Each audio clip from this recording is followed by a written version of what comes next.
चलो okay, Langerhans sales histiocytosis, ये देख लेते क्या होता है। देखो लैंगरहैंस सेल्स हिस्टियोसाइटोसिस क्या होता है ना कि देखो पहले तो नहीं थे, अभी इस पर पढ़ ले रहे तो बता देते जल्दी जल्दी में। अब हो सकता है कुछ बात गलत भी हो, लेकिन जितना भी समझे उतना बता रहे हैं, ठीक है।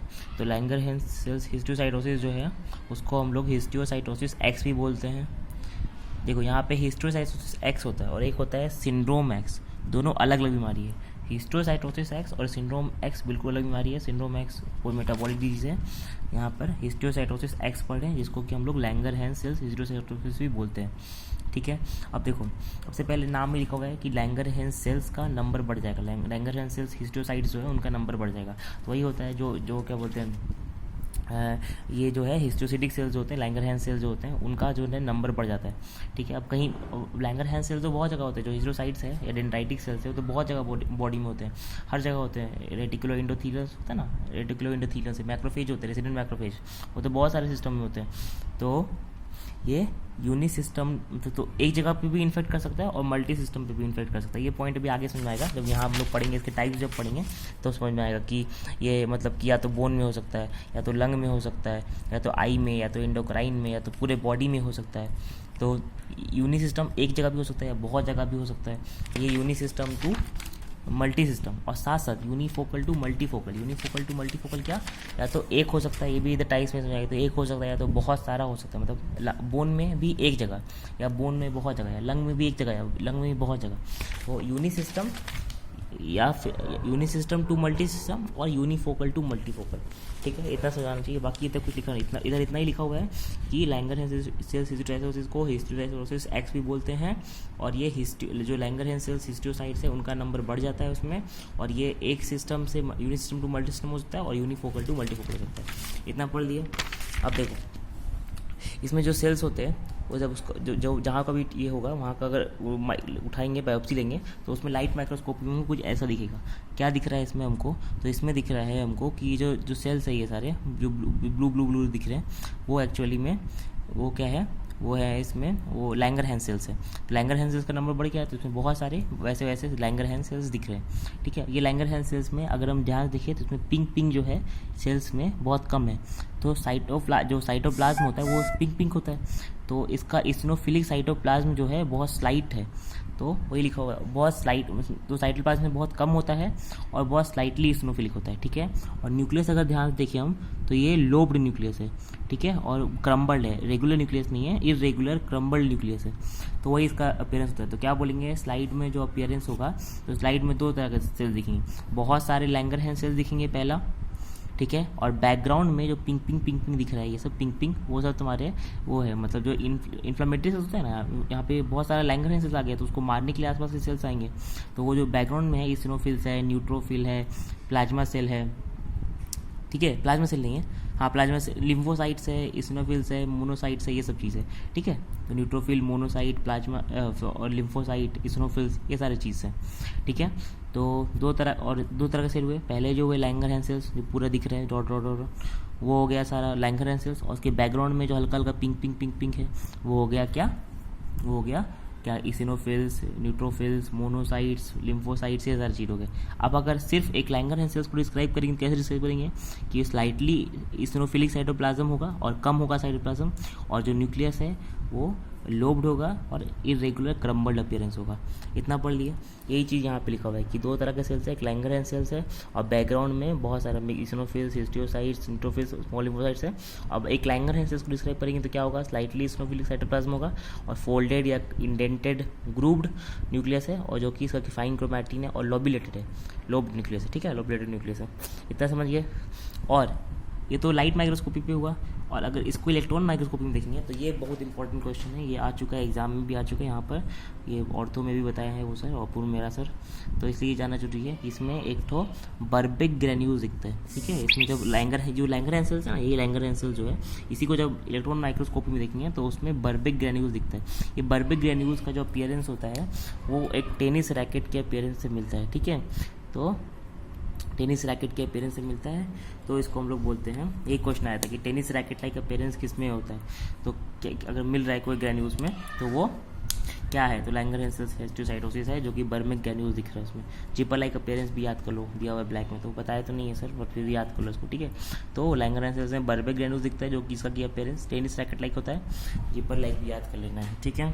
अब ये तो हो गया कि अगर हम देख के पहचान पाए तो लाइट माइक्रोस्कोपी में या इलेक्ट्रॉन माइक्रोस्कोपी में जो लैंगरहैंसेल्स को देख के पहचान पाए, तो हम अभी देख रहे हैं तो ना, ये थोड़ी लिखा हुआ है कि लैंगरहैंसेल्स है, तो हम मान रहे कि ऐसा लैंगरहैंसेल्स होता है। अब अगर कन्फर्म करना है तो कि यही लैंगरहैंसेल्स है, तो इम्यूनोलॉजिकल मार्कर यूज़ करेंगे, तो पता ही है। तो अगर लैंगरहैंसेल होगा तो वो S100 प्रोटीन को उठा लेगा। ऐसे तो और भी चीज़ें CD1A है, लैंग्रीन है, ये सब भी उसके लिए मतलब स्पेसिफिक है लैंगरहैंसेल्स के लिए, बट मोस्ट इंपॉर्टेंट याद करना S100 प्रोटीन, ठीक है। ये सारे स्पेसिफिक है, तो इसमें से कोई भी अगर लैंगरहैंसेल्स होगा तो इसमें से ये मार्कर, ये तीनों में से कोई भी एक मार्कर को उठाएगा, वो तीनों ही मार्कर को उठाएगा, एक नहीं, तीनों ही मार्कर को उठा सकता है वो, ठीक है। अगर नहीं होगा तो मार्कर नहीं उठाएगा, तो नहीं होगा लैंगरहैंसेल्स हिस्टोसाइटोसिस। तो S100 प्रोटीन याद रख लेना है इम्यूनोलॉजिकल मार्कर में। फिर पेरिफेरल फाइंडिंग, ये सब इतना इंपॉर्टेंट नहीं है, ठीक है, ये सब नहीं जानना चाहता, और ये समझे भी नहीं है ज़्यादा। बाकी ठीक है, प्रोग्नोसिस भी कुछ खास दिया नहीं। प्रोग्नोसिस में है जैसा तो अपूर्व मेहरा सर बताएं कि ये स्पॉन्टेनियस रिजोल्यूशन होता है, बट हर जगह नहीं है। इसमें पढ़ेंगे कि 3 टाइप का होता है ये, जो जिसमें लेटर सीवियर डिजीज जो है वो फैटल होता है, उसमें इंसान मर जाता है, ठीक है। तो हो सकता है कि ये दोनों जो होगा उन दोनों में मे बी ये स्पॉन्टेनियसली रिजॉल्व करता हो, लेकिन इस वाले में तो वो डेथ हो जाता है, जनरली फैटल होता है ये वाला, ठीक है। और ये जो होता है ना इसमें, और जब पहले टाइप बताते हैं फिर इधर आएंगे, ठीक है, तो ज़्यादा समझ में आएगा। तो पहले ये 3 टाइप्स का होता है। सबसे पहला टाइप है इसिनोफिलिक ग्रैन्युलोमा, ठीक है। इसिनोफिलिक ग्रैन्युलोमा में अगर हम एक लाइन याद करने बोले, अब देखो सब में जो डिफरेंस याद करना है बस इसी तरह याद करना है, अभी तो बताया था ना, यूनिफोकल टू मल्टीफोकल और यूनिसिस्टम टू मल्टी सिस्टम, बस याद रखना है। तो ये वाला होगा यूनिफोकल, मतलब एक तो होगा, ये वाला होगा मल्टीफोकल, और ये वाला भी होगा मल्टीफोकल। यूनिफोकल, मल्टीफोकल, मल्टीफोकल, ठीक है। अब याद करना है यूनि सिस्टम है कि मल्टी सिस्टम है, तो ये है यूनि सिस्टम, ये है यूनि सिस्टम, और ये है मल्टी सिस्टम। तो पहले कैसे याद रखेंगे, ये है यूनिफोकल यूनि सिस्टम, ये है मल्टीफोकल यूनि सिस्टम, और ये है मल्टीफोकल मल्टी सिस्टम। क्या मतलब हुआ, इसका मतलब है कि ये एक होगा और किसी एक ऑर्गन में होगा, यूनिफोकल यूनि सिस्टम। तो एक ऑर्गन कौन सा हो सकता है, एक ऑर्गन 2 हो सकता है, या तो बोन में होता है जनरली, या तो लंग में होता है। अगर बोन में होगा तो वो एक लाइटिक लीजन प्रोड्यूस करेगा, लाइटिक मतलब छेद, बोन में कहीं छेद हो जा रहा है, ठीक है, तो उसको बोलते हैं लाइटिक लीजन्स।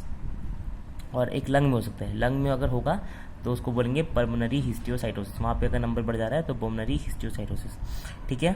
इसको कैसे याद रखेंगे, एक लाइन में याद करना है, तो सॉलिटरी बोन या लंग लीजन। एक है सॉलिटरी बोन का लीजन है या तो लंग का लीजन है, बोन में होगा तो बोन में एक छेद हो जाएगा, और लंग में होगा तो उसको बोलेंगे पल्मोनरी हिस्टियोसाइटोसिस, मतलब कि वहाँ के जो हिस्टियोसाइट्स के नंबर बढ़ जाएगा, ठीक है। उसके जाते हैं हैंड शूलर क्रिश्चियन। अच्छा, जो लंग वाला जो हो रहा था यहाँ पे सॉलिटरी लंग लीजन होता है, वो लंग वाला लीजन किस में होता है, ये जनरली होता है स्मोकर्स में, जो मेल्स में, मेल स्मोकर्स होते हैं तो मेल स्मोकर्स में होता है। और अगर स्मोकर्स में हो रहा है तो कौन से लोब में होगा, तो जनरली अपर लोब में होता है। तो पल्मोनरी हिस्टियोसाइटोसिस जो है वो मेल स्मोकर्स में होता है और अपर लोब्स में होता है, ठीक है। स्मोकर्स का निमोनिक है ना, याद किए थे ना, बस गुप्ता ही बताया गया, स्मोकर जो भी बीमारी होता है स्मोकर्स में, स्मोक राइजेज अप, तो अप मतलब अपर लोब में होता है, ठीक है।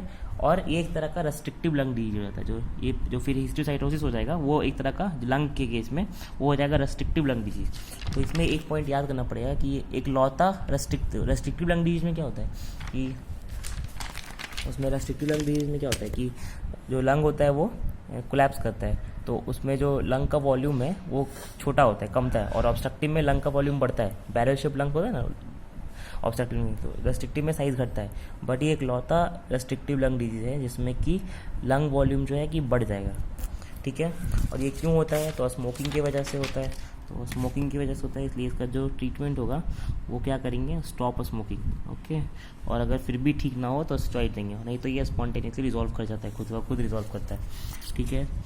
और क्या है, फिर है हैंड शूलर क्रिश्चियन डिजीज़ है, बता दिए मल्टीफोकल यूनि सिस्टम, एक ही ऑर्गन में होगा लेकिन बहुत सारा होगा, तो ये भी बोन में हो सकता है, या तो आई में हो सकता है, या तो इंडोक्राइन में होगा। अगर बोन में होगा तो मल्टीपल लाइटिक लीजन्स मिलेंगे, तो वही लिखा हुआ है मल्टीपल लाइटिक, बहुत सारा बोन में छेद हो जाएगा। और आई अगर है तो आई में एक्सोप्थेलमस होगा, और इंडोक्राइन है तो उसमें डायबिटीज़ इंसिपिडस होगा, तो आई में एक्सोप्थेलमस और इंडोक्राइन में डायबिटीज़ इंसिपिडस, ठीक है। और अभी तक तो किसी एक सिस्टम में था, ये भी किसी एक सिस्टम, या तो बोन या तो लंग, ये वाला कि बोन में या फिर आई में या फिर किसी एंडोक्राइन में, और ये वाला जो है जो लेटर सीवीडी है ये किसी बच्चे में होता है। जनरली इन्फेंट्स लिखा है बट जो कि 1 साल से कम होता है, बट एक्चुअली 3 साल से कम के बच्चे में होता है, ठीक है। और इसमें क्या होता है कि ये ब्लड के थ्रू पूरे बॉडी में फैल जाता है, तो ये मल्टी सिस्टम है और मल्टी फोकल है, और ऐसे केस में बच्चे का बचना बहुत मुश्किल होता है, तो ये फैटल होता है जनरली, ठीक है। तो उसमें वो लिखा हुआ है कि जो इन इन्फेंट्स, और इसमें बहुत सारा ऑर्गन इन्वॉल्व है, skin, bone, liver, spleen, bone marrow सब इन्वॉल्व है, ठीक है। अब क्या बचा, अब बची क्या की, क्या बचा, ठीक है। अच्छा, और एक तो वीडियो देखे थे अभी कि इसमें एक बच्चा था, वो वीडियो यूट्यूब पे मिल जाएगा, कि उसमें क्या होता है एक्चुअली में, अगर एक बच्चा रहता है जो 3 साल का बच्चा रहता है, तो उसमें पूरे बॉडी में उसके मतलब उसको मल्टीपल लिटिक लीजन्स मिलता है, तो उसके बॉडी में हर जगह, जैसे यहाँ पे बोन में छेद, स्कल में बोन में छेद, पैर के बोन में छेद, हर जगह बोन में लाइटिक लीजन्स, तो बोन में पूरे होल्स क्रिएट कर देता है। तो ये इतना ख़राब बीमारी है, बहुत सीवियर बीमारी है, बहुत रेयर बीमारी है, बहुत कम में होता है। और वो जो बच्चा था 6 साल का बच्चा, वो 6 साल का बच्चा को हज़ारों स्टीरॉइड्स, हज़ारों कीमो 50 बार हॉस्पिटल जा चुका है, कितना उसका सर्जरी हो चुका है, 2 बार उसका बोन मैरो ट्रांसप्लांट हो चुका है, और ये सब कुछ मात्र 6 साल के एज में, 3 साल के अंदर उसका इतना हो चुका है। और तो ये बहुत बहुत बहुत सीवियर बीमारी है, बहुत ख़राब बीमारी है कि बॉडी में हर जगह छेद रहता है, स्कल में, हैंड में, लेग में, टिबिया में, फीमर में, हर जगह बोन्स में छेद होने लगता है। तो multiple lytic lesions in bone हो सकता है, single lytic lesions in bone हो सकता है। तो बस यही है, और कुछ है नहीं खास। चलो बाय।